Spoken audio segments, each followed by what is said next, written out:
Ella loved her bright red balloon so very much that she brought it everywhere she went. One particularly windy morning, the sky was filled with fluffy white clouds that looked like soft pillows. Ella danced around in her front yard, holding her red balloon tightly.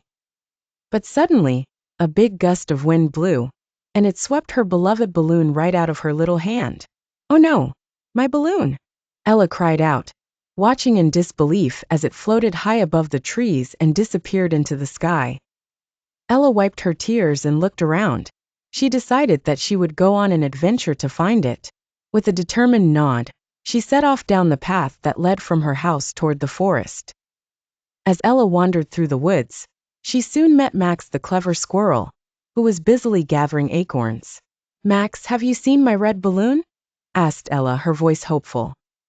Max paused and thought for a moment. "I saw something red and shiny over by the big oak tree. Maybe that's where your balloon went," he suggested. "Thank you, Max," exclaimed Ella, and she skipped off in the direction of the oak tree. When she arrived, she didn't find her balloon, but rather a fluffy friend. Daisy the kind rabbit was hopping around. Ella asked her the same question. Daisy twitched her nose and smiled. "I saw a balloon drifting towards the meadow. Perhaps it's floating around there," she said. "Thank you, Daisy," called out Ella as she hurriedly made her way to the meadow. Arriving at the meadow, Ella was mesmerized by the sea of colorful flowers. Looking around, she saw Ollie the sleepy owl snoozing in a tree. Ella tiptoed over and gently called, "Ollie, have you seen a red balloon floating by?" Ollie blinked open his big round eyes. I think I saw something float up toward the sun's warm embrace. Maybe the balloon is now part of the sky," he hooted softly. Ella, although saddened, sat down on the grass and thought about everything her new friends had told her.